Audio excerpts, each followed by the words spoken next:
Oke, mari kita langsung masuk ke ulasan ini dan membedah sebuah kisah geopolitik kuno yang luar biasa menegangkan. Kisah ini diambil langsung dari teks kitab 2 Raja-Raja pasal 3. Bayangkan, sebuah dunia di mana masalah ekonomi, geografi yang ekstrim, dan intrik militer saling berbenturan di tengah padang gurun yang tandus. Apa yang akan kita bahas ini bukan sekadar teks kuno biasa ya. Ini adalah sebuah studi kasus yang sangat relevan tentang seberapa hancurnya sebuah pasukan saat rantai pasokan logistik mereka putus dan betapa ekstrimnya taktik peperangan di masa lalu. Pernahkah kalian terpikir bagaimana mungkin krisis air, sebuah ilusi optik, dan satu aksi pengorbanan yang benar-benar horor bisa secara mendadak menghentikan salah satu kampanye militer paling brutal? Nah, kita akan menelusuri bagaimana kegagalan logistik yang fatal dan perang psikologis bisa mengubah arah pertempuran dalam sekejap mata. Karena perang ini ternyata bukan sekedar tentang siapa yang punya pasukan paling banyak di medan tempur. Untuk memahami seberapa besar pertaruhannya, kita harus melihat kerugian ekonomi yang luar biasa masif di baliknya. Raja Mesa dari Moab ini adalah seorang peternak domba yang sukses besar. Selama bertahun-tahun, dia rutin membayar upeti kepada Israel. Jumlahnya 100.000 anak domba dan 100.000 domba jantan lengkap dengan bulunya. Tapi, ketika Raja Israel sebelumnya meninggal, Raja Mesa memberontak dan nekat menghentikan pembayaran upeti bernilai raksasa ini secara sepihak. Coba bayangkan seberapa besar guncangan ekonomi yang dialami negara penagihnya. Tentu saja, hilangnya kekayaan sebesar itu langsung memicu respon militer secepat kilat. Raja Yoram dari Israel jelas menolak tinggal diam. Dia langsung membentuk sebuah aliansi militer 3 negara yang luar biasa tangguh, menggabungkan pasukannya sendiri, Kerajaan Yehuda di bawah Raja Yosafat, dan Kerajaan Edom. Ketiganya bersatu untuk berbaris menumpas pemberontakan Moab ini. Kalau dilihat di atas kertas, aliansi ini kelihatannya mustahil untuk dikalahkan, kan? Tapi tunggu dulu.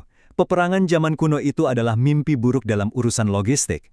Rute memutar yang mereka pilih melintasi padang gurun Edom justru menjadi awal dari sebuah bencana katastrofik. Memasuki hari ke-7 terjadi kegagalan pasokan total. Pasukan aliansi kehabisan air, bukan cuma untuk puluhan ribu prajurit, tapi juga untuk seluruh hewan ternak yang dibawa. Di tengah panasnya gurun pasir, ini sama saja dengan vonis mati massal. Menghadapi dehidrasi parah dan ancaman pembantaian di padang gurun, Raja Israel benar-benar putus asa. Keruntuhan mentalnya terjadi begitu cepat.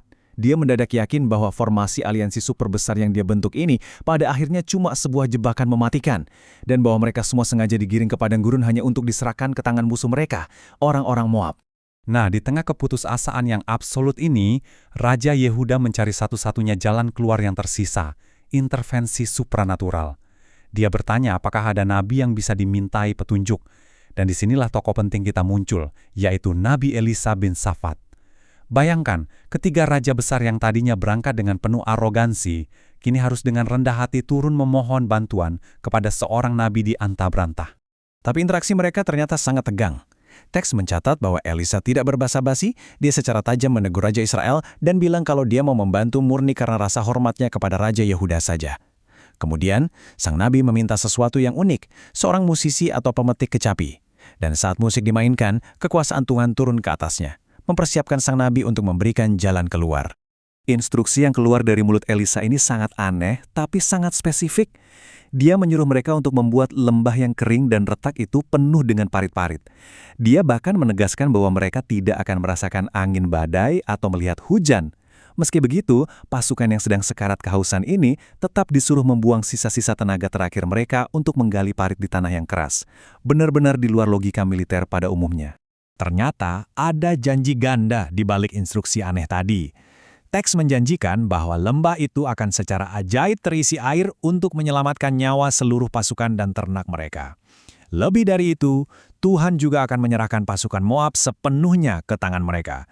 Dan sungguh luar biasa, keesokan paginya, tepat pada waktu persembahan korban rutin, air tiba-tiba saja membanjiri daerah itu dari arah Edom tanpa ada satu awan pun di langit.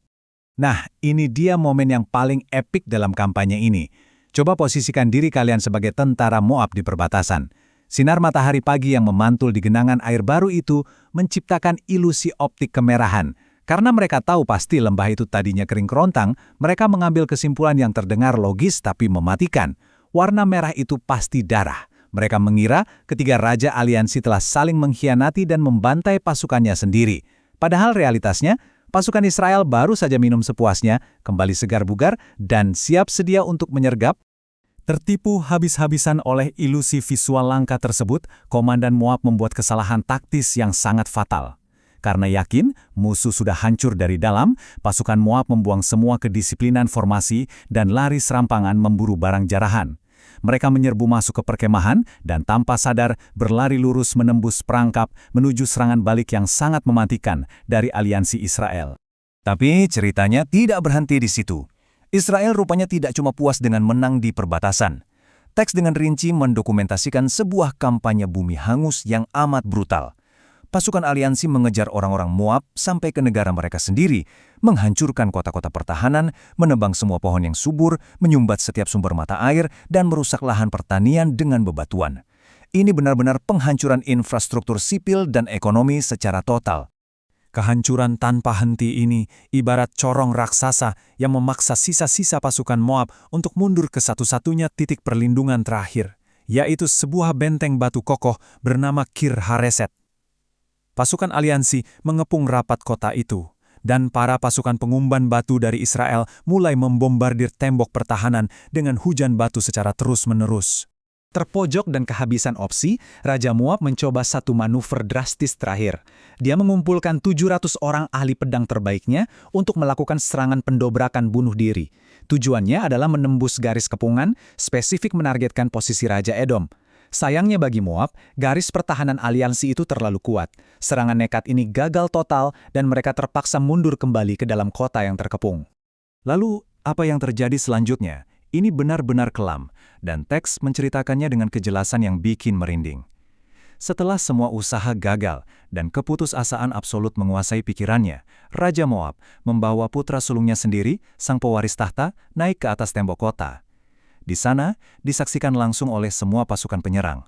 Sang raja membunuh dan membakar putranya sebagai ritual pengorbanan tertinggi. Ini adalah sebuah aksi ekstrim yang memperlihatkan level teror psikologis yang luar biasa gila pada masa pengepungan kuno.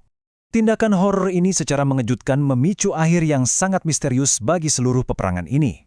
Teks mencatat bahwa pengorbanan mengerikan di atas tembok itu memicu kemurkaan yang besar terhadap orang Israel.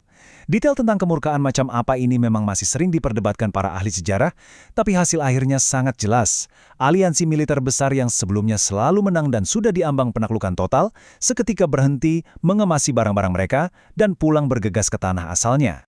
Dan ini menuntun kita pada satu pemikiran provokatif terakhir. Pikirkan deh, aliansi itu punya segalanya.